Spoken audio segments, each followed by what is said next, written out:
Hello everyone! Welcome back again dito sa ating channel, ang BMD Portraits. At sa video na to, gusto ko namang i-share sa inyo kung ano pa yung mga ibang mga materials na ginagamit ko sa pagpo-portrait. Kasi bukod sa medium at sa paper, marami pang mga materials na puwede kang gamitin na makakatulong para maging maganda at maging successful ang ating portrait. So itong mga materials na ito, yung iba alam ko alam nyo na, yung iba naman ay maaring ngayon nyo palang maririnig. So panoorin nyo tong buong video na ito para malaman ninyo kung ano pa yung mga bagay na wala kayo na maaari nyong makuha at makatulong sa inyo.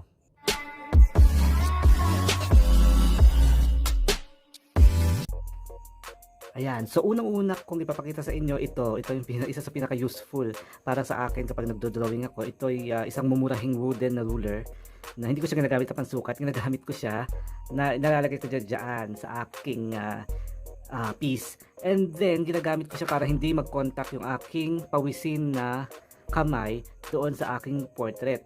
So, nakakatulong siya para maiwasan na yung oil ng ating kamay ay mapunta sa paper. Lalo na sa mga delikadong medium gaya nito, pastel pencils, so madali itong ma-smudge. So, kapag nailagay ko yung kamay ko dyan, kakapit na lahat at mabubura na yung mga pigments.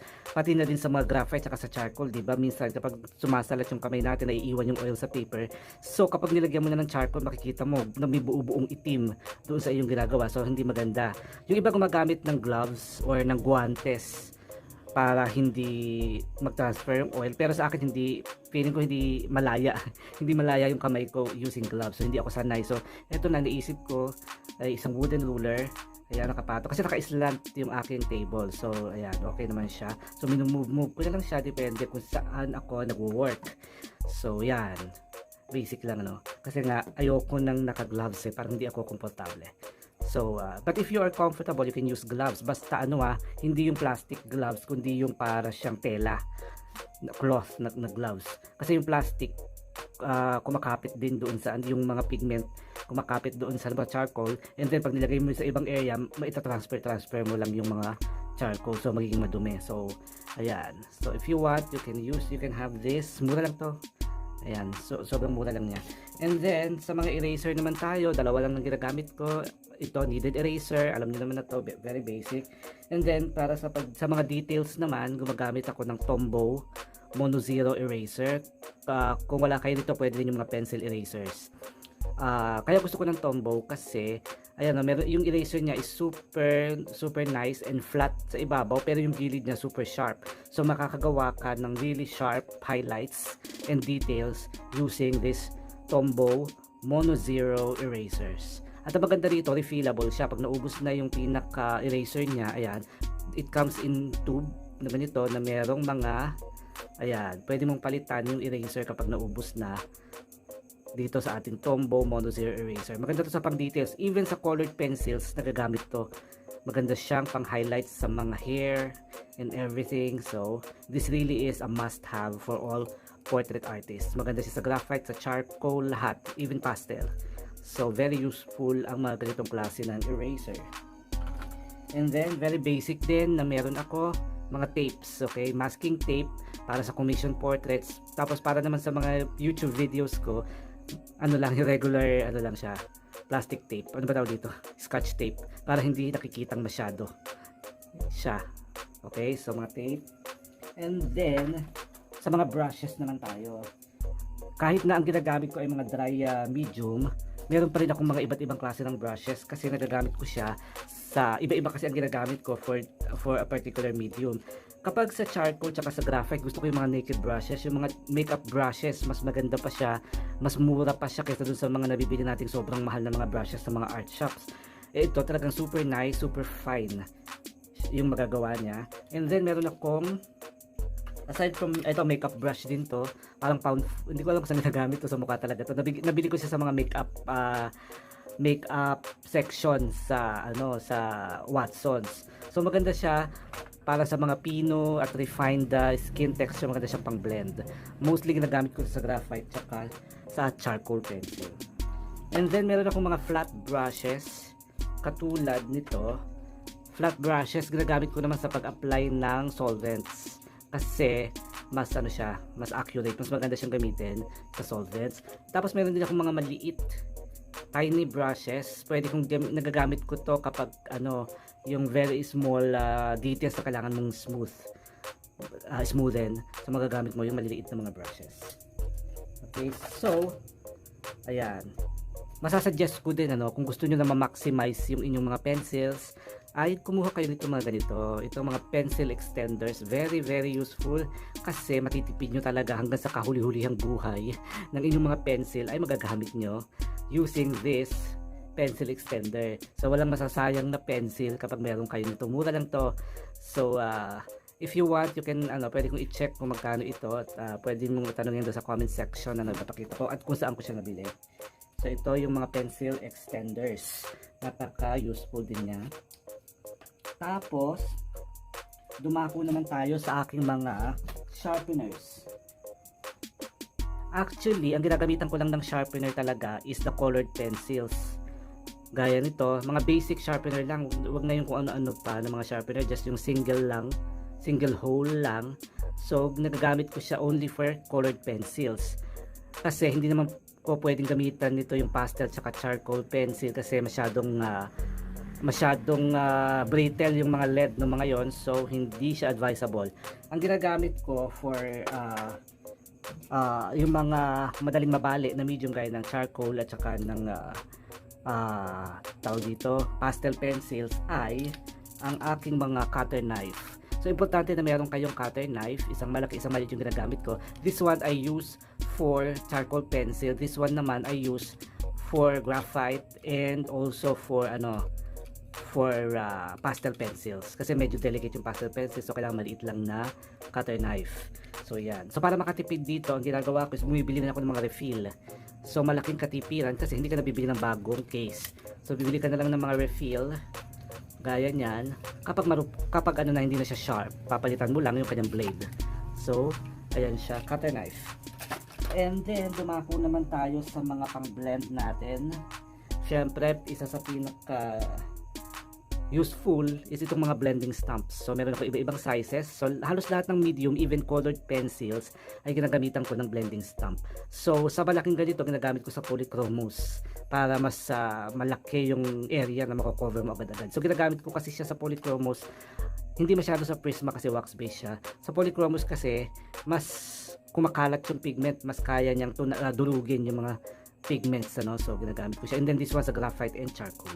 So pang pang blend ng mga areas na hindi na halimbawa yung mga talagang sharp lines na gusto mong ma-blend. So ginagamit mo siya ng blending stump. Lalo na yung mga highly shaded areas na kailangan mong i-blend, very useful ang blending stump. And then meron din akong ginagamit sa charcoal, especially sa charcoal at sa pastel na ganito. Ito yung foam applicator. Dahil naubos na yung mga foam, kailangan ko ng palitan. May nakasuot na maliit na foam dito sa part na to. Tapos yun yung pinang-blend ko. Ang ganda-ganda niyang magkalat ng mga pigments ng charcoal, ng graphite. Kasi kung brush, hindi masyado Ito talagang very nice. Very smooth yung nagagawa niya. Ito foam applicator originally for pan pastels, pero nagagamit ko siya for charcoal and graphite. And then meron din akong mga pen na highlighter. Napaka-importante ng highlighter kasi merong mga maliliit na mga shine o yung mga watery shine na white na kailangan natin ilagay, especially sa eyes. So nagagamit ko ito sa graphite, sa charcoal and colored pencils. Hindi pala masyado sa charcoal kasi white charcoal pencil yung ginagamit ko lang. So more on the graphite and sa colored pencils. So ginagamit ko. Itong brand na ito na Sakura from Japan na Jelly Roll ay pinaka-recommended kong brand ito kasi may mga brands na hindi ko nababanggitin kung na hindi masyadong, kumbaga hindi yung kapag naglagay ka kukulay naman siya pero parang dot lang ito kumakalat talaga siya. So kung medyo malaki yung lalagyan mo, talagang very very fluid. So hindi siya nai-stuck sa kahit malalaking area ay talagang lumalabas yung white tint niya. So this is the best white gel pen para sa akin. So Sakura Jelly Roll. So you must have this one also. And then ito medyo itong iba na to medyo pang na to if you want to, hindi naman agad-agad kailangan meron ka, pero in the near future if you want you can have also kasi malaking tulong din nila kahit na hindi sila ganun ka-usual na ginagamit, pero ako usual ginagamit ko talaga. So ito yung exacto knife o yung tinatawag na craft knife. So ayan, yan siya, matulis. Ginagamit ko itong pang highlight, lalong lalo na sa colored pencils. So sa Prismacolor, kung mayroong mga tiny hair details na kailangan mong ilagay, so nakakaganda siya. Sa hair, yung mga shine sa hair o kaya mga hair strands na mga highlights, super galing nitong craft knife na ito. At ang maganda, kapag medyo pumurol na siya, rin siya, napapalitan din yung kanyang blade. So ayan, so may mga blade ka din na pwedeng ipalit. Okay, and then ito medyo hindi ganun kamura pero very very useful, ang electric eraser. So ganyan siya, matulis siya, and then pag meron siyang pindutan dito, pag pinindot mo siya, ayan, o iikot siya, nakita mo, dahil umiikot siya, mas powerful siya na mag-erase ng mga highlights, lalo na sa colored pencil. So di ba minsan ng colored pencil, minsan nahihirapan ka nang mag-erase ng highlight, lalo na kapag fully burnished na. So kailangan mo na ng electric eraser, umiikot siyang ganyan, mabubura talaga niya yung mga fine details na kailangan mong ilagay, or may kailangan kang i-correct, na alisin, na mga dumi or something. Magandang gumamit ng electric eraser katulad nito. Okay, and then ito din, para sa akin very useful siya, ang aking sandpaper na, ayan, nakalagay siya sa wood. So kapag pwede mo siyang palitan, ayan, marami naman siyang sheets ng sandpaper. Nagagamit ko siya para hindi ka tasa ng tasa, para mapatulis, lalo na yung charcoal tsaka pastel pencils. Kasi doon, delikado pag tasa ka ng tasa, may tendency na maputol. So ang ginagawa ko para maging pointed ulit siya at sharp, so ikakaskas mo lang siya dito, ayan, at magiging sharp ulit yung iyong pencil. So ayan siya, sandpaper na nasa wood. So, and then ito hindi rin usually ginagamit, pero if you want, kasi maganda ang tulong nito, itong indenting tool. Ito maganda siyang pang indent, lalo na sa mga highlights sa hair. So if you want na talagang realistic hairs, so i-indent mo lang yung yung tip niya. Wala siyang tinta kasi metal lang siya, i-indent mo ganyan para mag-iwan siya ng mark sa paper na kapag nilagyan mo ng color ay lumalabas yung highlights na maganda. So indenting tool, ginagamit ko sa hair, usually sa hair ko siya ginagamit. And then pagdating sa colored pencils, although originally panglinis talaga siya ng brush, very useful para sa akin ang mga mineral spirit o mga solvents, especially sa ginagamit ko sa FCCP, para, di ba nakita nyo, kung panoorin nyo ibang mga tutorial ko using Gamsol. So ito may kamahalan to online, kaya ito may nahanap ako, yung Windsor and Newton na brand, na hindi siya odorless, medyo matapang yung amoy niya, pero kasing husay siya ng Gamsol, pero mas mura. This one online is 1,000 yata ito, pero sa store 500 lang to. And then this one is only 200 pesos. So matagal mo na siyang magagamit na pang blend. So panoorin niyo yung mga FCCP tutorial playlist ko, ginagamitan ko talaga siya ng mineral spirit o ng solvent, kasi nakakatulong siya na pang tunaw ng pigments para maging smooth yung iyong colored pencil portraits. Okay, ano pa ba? Ito. Hindi rin siya usually, pero malaking tulong talaga ito. Yung powdered charcoal. So lalo na ako gumagamit ako ng charcoal pencil. Minsan pag charcoal pencils okay sa skin tone, pero kapag mga background na malalaki o yung mga shadows na super dark na malalaki din, minsan nakakatamad din na mag layer ng pencil form. Ito powderized charcoal siya. So i-apply mo lang siya using brush. Ayan, so makakagawa ka na ng mga dark shadows ng madali. Hindi mo kailangan gumamit ng pencil, So, powdered charcoal. Ayan, marami rin to sa market, And then, syempre, basahan. Ginagamit ko for graphite and even sa FCCP. Ayan, diba? Ang dami ko na. Pang blend siya. Ayan, so wala na ba akong nakalimutang sabihin at ipakita sa inyo? Nasabi ko na ba yung pencil extender? Yeah, And then, eto pa. I suggest na huwag kayong mawawalan kung gumagamit kayo ng kahit anong medium na dry.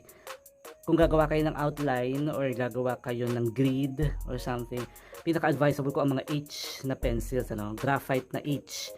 Kasi ito napaka-fine niya, hindi masyadong makulay, so madaling burahin, so okay siya for outlining and sa paglagay ng grid. So hindi siya nagmamarka ng madiin sa madali siyang burahin later on kapag gagawa ka na ng portrait. So wala na ba akong nakalimutan? So yun lang basically.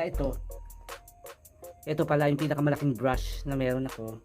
Itong malaking flat brush na to, very useful ito because lalo na kapag merong mga particles, kapag nagbe-burnish or kapag gumagamit ka minsan ng charcoal, merong mga particles kapag nagbura ka na kumakalat sa papel, na kapag pinagpag mo ng kamay na ganyan, baka maaaring masira yung iyong drawing. So ito, very lightly, pampagpag lang ng mga dumi, ng mga particles na gusto mong matanggal dun sa iyong drawing. So yan, basically yan lang yung mga other materials na kailangan hindi naman kailangan meron ka, pero ako meron talaga ako kasi nagagamit ko lahat talaga siya sa sa portrait. At lastly nga pala ito, kapag gagawa ng grid or kailangan mong mga measurements, I suggest a metal heavy ruler kasi mas mabigat, mas maganda for grid.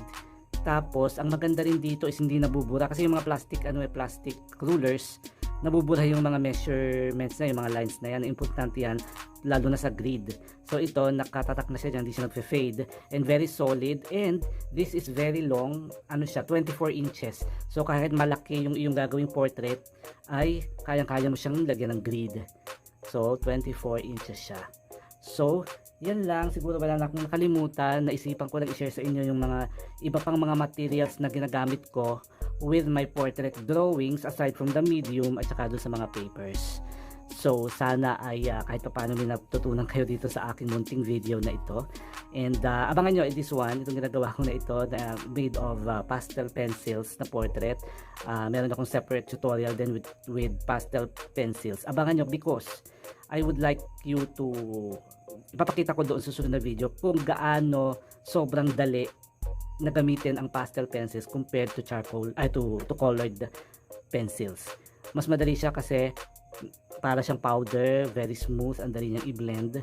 Yun nga lang, kailangan mo rin ng madaming practice. So sa mga gustong sumubok ng pastel pencils, abangan nyo on my next video, i-explain ko to paano siya nagagawa ni pastel pencils. At ang maganda ewan ko sa inyo, kasi sa akin personally, parang may kakaiba compared to colored pencils. May kakaiba sa pastels lalo na sa pastel pencils. May kakaibang look na parang hindi ko ma-explain parang nakaangat siya ng kaunti artistically. Parang may classic appeal, parang gano'n. So parang may kakaiba siyang look na parang nakaka-mesmerize ang pastel pencils. So abangan nyo on my next video. Pero dito nag-focus lang ako doon sa mga maliliit na mga bagay-bagay na yan na pero ang laking impact sa inyong portrait, sa inyong drawing. So paunti-unti pwede kayong mag-acquire ng mga bagay na yan, lalo na kung unti-unti ka lang lumalago sa portraiture. So again, maraming salamat for supporting my channel. If you have any questions regarding this video, you can comment below. If you have any requests and recommendations, I'll try my best to answer all of them. And paki-push na rin yung notification bell. And if you like it, please give it a thumbs up. And you can share also this video para makita rin ng mga beginning artists. So yun lang, maraming salamat for supporting BMD Portraits. Until next time, bye bye, keep safe everyone.